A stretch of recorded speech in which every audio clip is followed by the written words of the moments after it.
أعوذ بالله من الشيطان الرجيم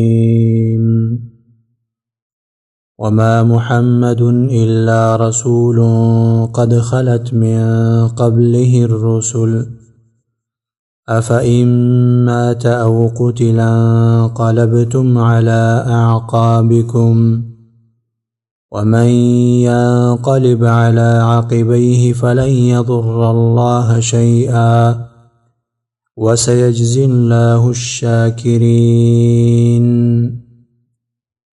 سورة آل عمران یوسل سلور سلوختم نمبر آیات تے مخیاتون کی واقعات احد شروع او بخاص طور د شکست بعضی اسباب ذکر شو بعضی علتونه چې الله رب العالمین په مؤمنانو باندې دا حالت راوستل یو وجه دا وه چې الله رب العالمین مؤمنان صفا کی دارنګه الله رب العالمین دا حالت راوستلو چې تاسې نه شهدا ونیسي شهادتونه تاسې ته نصیب کی او دارنګه جنت ته تاسې داخل شي او داسې نور مختلف علتونه ذکر شول. دې آیت کریمه کې الله رب العالمین بل علت ذکر کی او حاصل د دې علت دا دی چې تاسې ګوره میدان د جنگ پرېښودلو نو ځکه الله رب العالمین دا حالت راوستلو. او واقعا دا و چې کله مشرکانو په مسلمانانو باندې د شا د طرف نه حمله وکړله نو په دې کې 80 صحابه کرام شهیدان شول. نبی صلی الله علیه وسلم باندې هم عبدالله ابن قمیعه په نوم باندې کافر گزار وکړلو او نبی صلی الله علیه وسلم یې زخمی کړلو. دې وخت کې عبدالله ابن قمیعه یا ابلیس د آواز وکړلو چې نبی صلی الله علیه وسلم هم ووژلی شو، محمد صلی الله علیه وسلم ووژلی شو.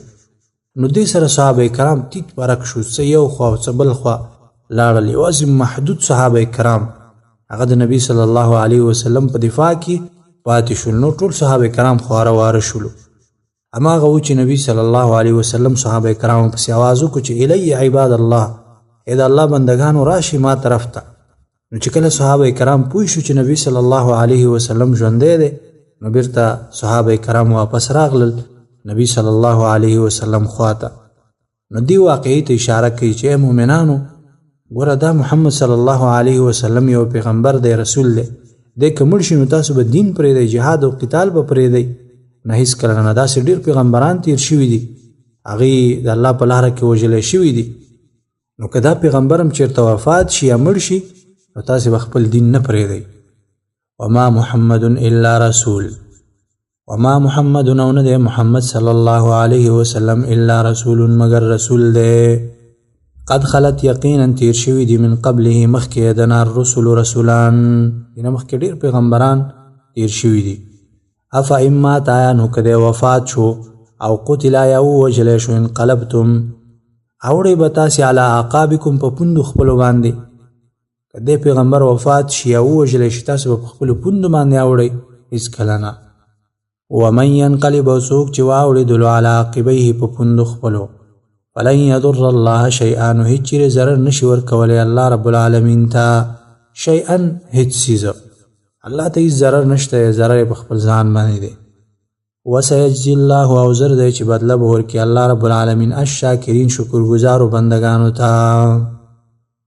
وما کان لنفس ان تموت الا باذن الله، د آیت کریمه کې الله رب العالمین ترغیب ورکړي قتال او جهاد ته. او حاصل دا دی چې ګوره مرګ په قتال کې نشته دی، مرګ د الله رب العالمین د طرف نه یو خاص نیټه ټاکلی شوې ده، دې دپاره یو خاص نیټه ده، په هغه نیټه باندې به راځي.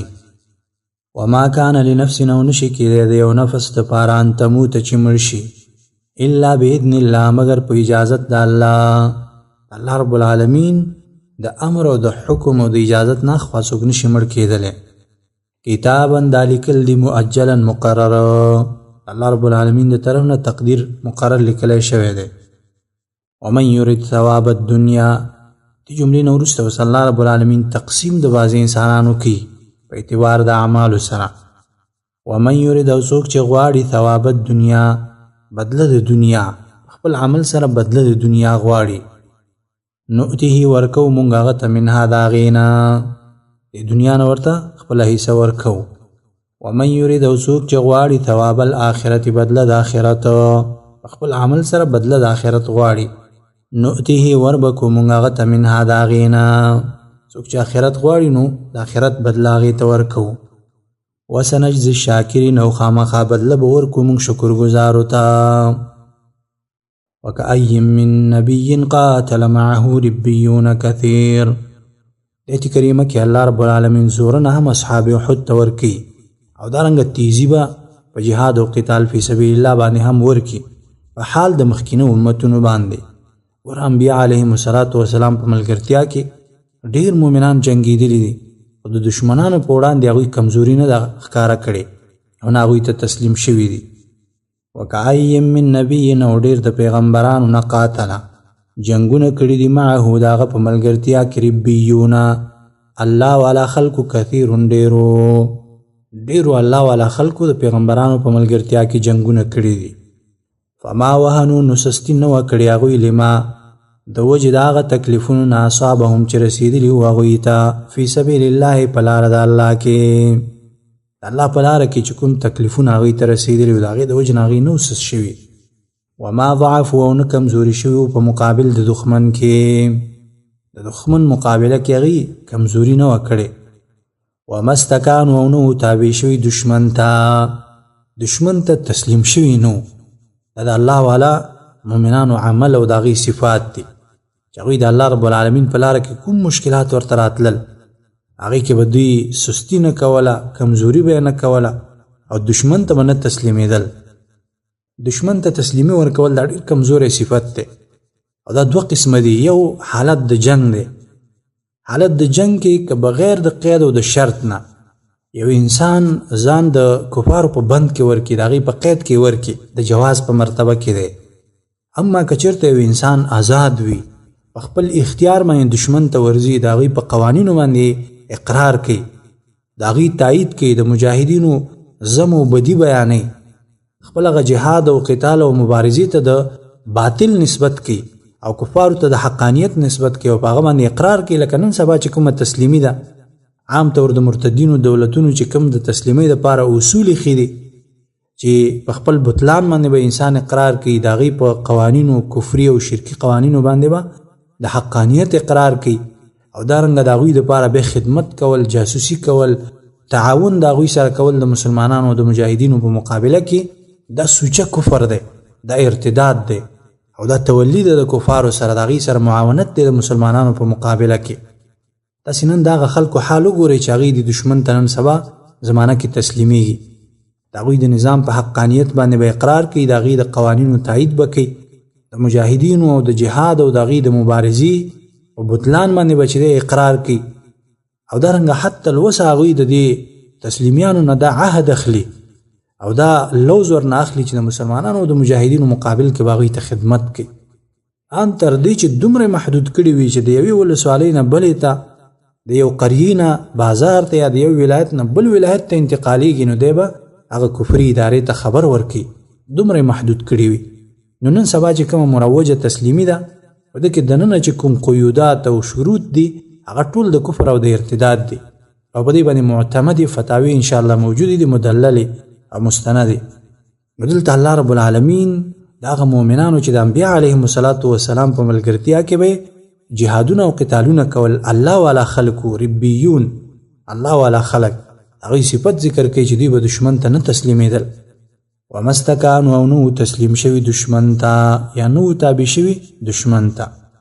والله يحب الصابرین والله الله تعالی يحب الصابرین مینه کوي د صبرناکو سره. وما كان قولهم إلا أن قالوا ربنا اغفر لنا ذنوبنا وإسرافنا في أمرنا. ایت کریمه کې اوس حال الله رب العالمین د ربیونو ذکر کوي هغه الله والا خلق د هغوی حالت ذکر کوي د هغوی اقرار او د هغوی عجز ذکر کوي چې الله رب العالمین ته به د هغوی څنګه دعاګانې کولې. وما كان قولهم او نه وینا د دوی الا مگر ان دا قالو چې ویل دوی ربنا ای رب زمونږه اغفر لنا او بخی مونږ ته ذنوبنا ګناهونه زمونږ و اسرافنا او زیاته کول فی امرنا په کار د دین زمونږ کې د دین په کار کې چې کوم زیاته مونږ نه شوی د هغه بخښنه مونږ ته وکړه. وثبت او مضبوط کې اقدامنا قدمونه زمونږ وانصرنا او غلب راکې مونږ ته علی القوم الکافرین په قوم کافرانو باندې. دا ناشنا دعا ده د الله رب العالمین د مخلصو بندگانو. دا هر مجاهد ته زده کول پکار دی او هر مجاهد ته پکار ده چې په خپل جهادي مبارزه کې داسې دعاګانې غواړي، خاص طور دشمنانو سره د مخامخ کېدلو په حالت کې داسې دعاګانې غواړي چې هم د آخرت د ګناهونو دپاره او هم په دنیا کې د خپلو قدمونو د مضبوطوالي دپاره دعاګانې وغواړي. فآتاهم الله نو ورکړه دوی ته الله رب العالمین ثواب الدنیا بدله د دنیا، وحسن او ښایسته ثواب الآخرت بدله د آخرت، د دنیا او د آخرت ښایسته بدلې الله رب العالمین دوی ته ورکړي. والله يحب المحسنین، والله او الله تعالی يحب المحسنین مینه کوي د ښایسته عمل کوونکو سره. یا ایها الذین آمنوا ان تطیعوا الذین کفروا یردوکم علی اعقابکم فتنقلبوا خاسرین. د آیت کریمه کې الله رب العالمین اوس بل ادب ذکر کوي د دفع د هزیمت لپاره، د شکست نه د بچ کېدلو لپاره بل ادب. مخکې آداب ذکر کېدل کنه، یو ادب دا ذکر شو چې سود مه کوئ، تقوا اختیار کوئ، طاعت د الله او د رسول وکړئ، او داسې نور مختلف آداب ذکر شو. نو د آیت کریمه کې اوس الله رب العالمین بل ادب ذکر کوي، او هغه دا دی چې د کفارو او د الله رب العالمین د دشمنانو تابعداري مه کوئ. یا ایها الذین آمنوا، یا هغه کسانو چې ایمان هم راوړی، ان تطیعوا که تاسې تابعداري وکړئ الذین دا کسانو کفرو چې کفر یې کړی، یردوکم وبګرځئ تاسې علی اعقابکم په پوندو ستاسو باندې، د ایمان نه به تاسې وګرځئ.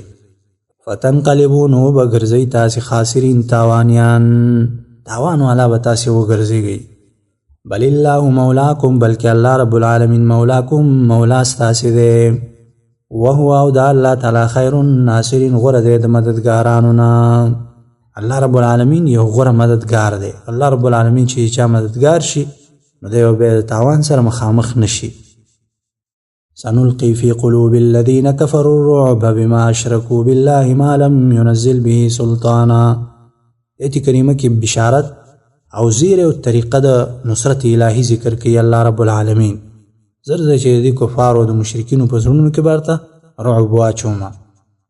سنلقي زرد جواب چومنګ فی قلوب الذين په زړونو دا کسانو کې کفرو چې کفر یې کړي الرعب هیبت او رعب.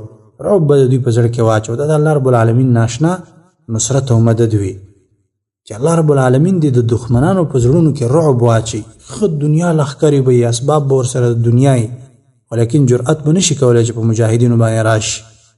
بما په سبب د دې اشرکو چې دوی برخداران جوړ کړي بالله د الله سره ما هغه څوک لم ينزل چې نه دی رالیږلی به د هغه په شرکت سره سلطانا هیڅ دلیل. داسې خلک دی د الله رب العالمین سره شریکان جوړ کړي چې په هغه باندې کوم دلیل نشته دی. شرک باندې الله رب العالمین د طرف نه خود څه دلیل نه وي.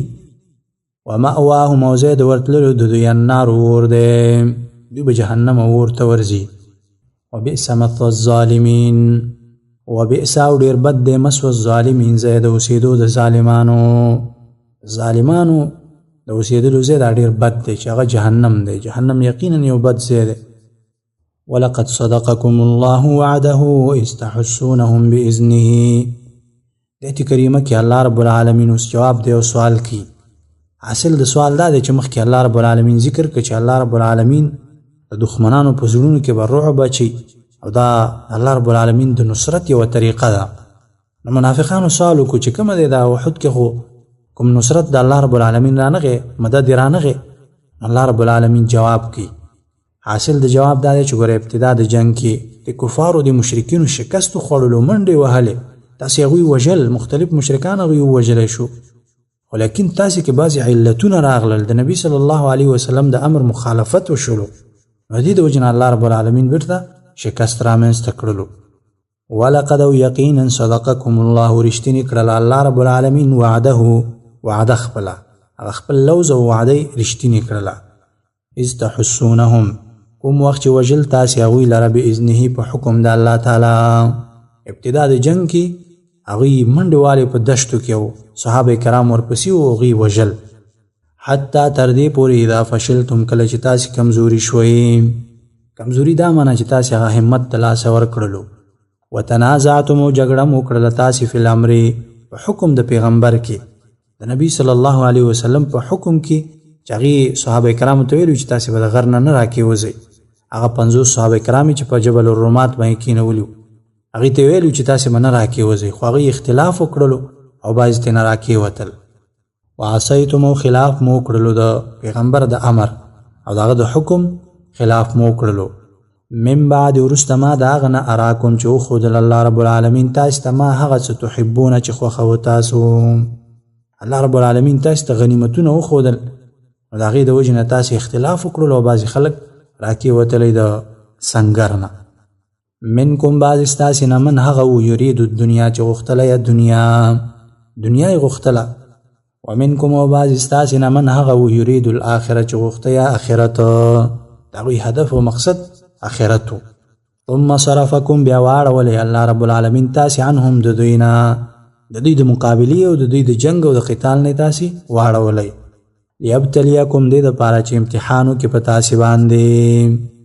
ولقد عفا عنکم دې جمله کې اوس بشارت الله رب العالمین هم ورته ذکر کوي چې الله رب العالمین د دغې عمل معافي بیا د صحابه کرامو ته کړې ده. الله رب العالمین ورته دا معاف کړی دی دا عمل. ولقد او یقینا عفا عنکم معافي وکړه عنکم ستاسې نه، تاسې ته دغه ګناه معافي وکړله ځکه صحابه کرام معصوم نه دي، هغوی مغفور دي، ګناهونه ترېنه شوي دي خو لیکن الله رب العالمین بیرته هغوی ته معافي کړې ده. والله ذو فضل علی المؤمنین والله او الله تعالی ذو فضل فضل والا دی علی المؤمنین په مؤمنانو باندې. اذ تسعدون ولا تلوون على احد والرسول يدعوكم في اخراكم. ایت کریمه کې اوس بل حالت ذکر کړي د احد د غزوې او بل عیسیان دی د مؤمنانو. هغه دا دی چې کله ابن قمیعه یا ابلیس آواز وکړلو چې رسول الله صلی الله علیه وسلم ووژلی شو نو صحابه کرامو میدان پرېښودلو هغه خوا دې خوا خواره شولو. نبی صلی الله علیه وسلم ورپسې بیا آواز وکړلو چې الی عباد الله ای د الله بندگانو ما طرف ته راشئ. اذ تسعدون کله چې روان وئ تاسې ولا تلوون او شاته مو نه کتل علی احد هیڅ چاته، روان وئ مدینې طرف ته او چاته مو نه کتل. والرسول او رسول صلی الله علیه وسلم یدعوکم آواز کو تاسې ته فی اخراکم وروسته ستاسې نه، وروسته ورته آواز کو او هغه آواز دا و چې الی عباد الله ای د الله بندگانو ما طرف ته راشئ. نو کله چې پته ورته ولګېده چې نبی صلی الله علیه وسلم ژوندی دی نو صحابه کرام بیرته میدان طرف ته راواپس شو. فاثابکم نو یې رسولو تاسې ته الله رب العالمین غمن غم بغم په بل غم، یو غم د پاسه بل غم در باندې الله رب العالمین راوستلو.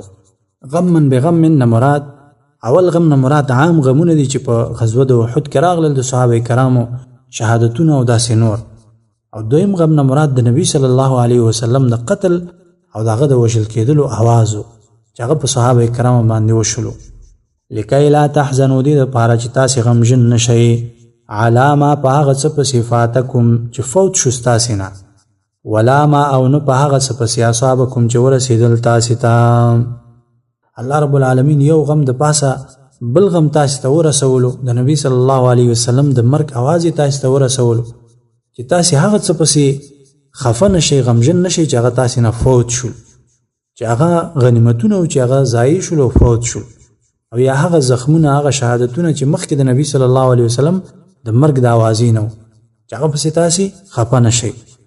یا معنا دا ده چې یو غم د پاسه د بل غم الله رب العالمین تاسې باندې راوستلو چې آینده کې تاسې د غمونو او د داسې مشکلاتو سره عادت شي چې بیا به آینده کې تاسې نه غمژن کېږئ. لکۍ لا تحزنوا دې دپاره چې آینده کې به بیا تاسې نه غمژن کېږئ ځکه غمونو سره به دلته عادت شي، ځکه الله رب العالمین یو غم د پاسه د بل غم په تاسې باندې راوستلو او ډېر غمونه در باندې الله رب العالمین دلته جمع کړل. والله او الله تعالی خبیر خبردار دی بما په هغه څه باندې تعملون چې تاسې کوئ، چې څه اعمال کوئ الله رب العالمین په دې باندې خبردار ذات دی. ثم انزل علیکم من بعد الغم امنة دې کریمه کې الله رب العالمین تسلی مؤمنانو ته ورکړي، دا بشارت او تسلی ده چې الله رب العالمین خپل نصرت راولېږلو، هغې پرکالي په صحابه کرامو باندې راوسته او پرکالي په قتال او جنګ کې د الله رب العالمین د طرف نه یو خاص نصرت او خاص امداد وي. ثم انزل بیا راولېږلو علیکم په تاسې باندې من بعد الغم وروسته د خفګان نه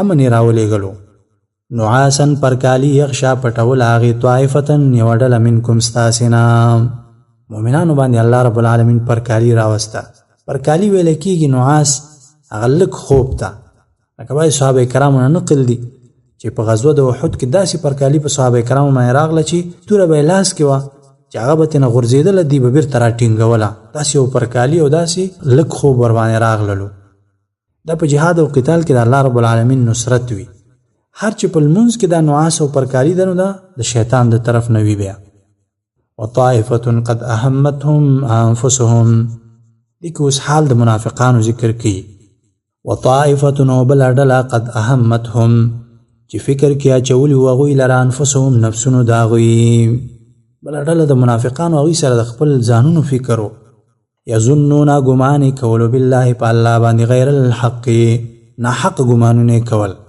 غیر حق ناحق ګمانونه ظن الجاهلیت ګمان پشان د جاهلیت والا او پشان ته ګمانونه کول یقولون ویل دوی هل لنا آیا شته موږ لره من الامر د نصرت او امداد نه من شیء څه حصه آیا څه حصه د امداد د الله نشته دی که وي نو ولې نه راځي قل ورته ووایه ان الامر یقینا امداد کله ټول لله خاص د الله په اختیار کې دی امداد د الله رب العالمین په اختیار کې دی یخفون پټوي دوی فی انفسهم په نفسونو خپلو کې ما هغه څه لا یبدون چې نه ښکاره کوي لکه تا ته په زړه کې ډېرې خبرې دي چې هغه پټې ساتي خو تا ته یې نه ښکاره کوي یقولون وایي دوی لو کان لنا که چېرته وی زموږ دپاره من الامر د اختیار نه شیئن څه څیزه که موږ دپاره څه اختیار وی ما قتلنا نه به وی وژلی شوی مونږ هاهنا دلته یعنی که زموږ دپاره څه اختیار وی نو موږ به مدینې نه سره نه وی راوتي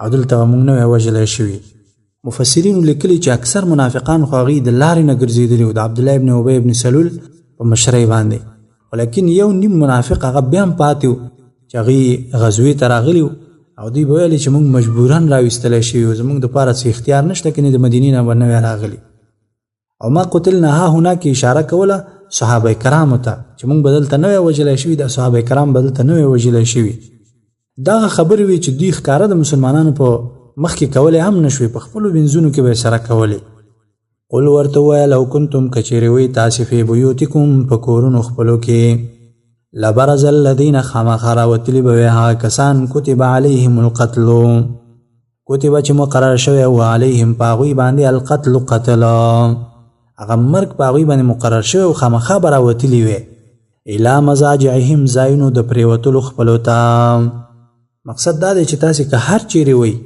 خو د الله رب العالمین په تقدیر کې تاسې ته دلته مرګ لیکلی شوی الله رب العالمین به خامخا دلته راوستلی او دلته به تاسې خامخا وژلی کېدلی الی مضاجعهم نه مراد هغه ځای د قتلېدلو د دوی دی نو خامخا به هغه د خپل قتل ځای ته تاسې الله رب العالمین راوستلی وی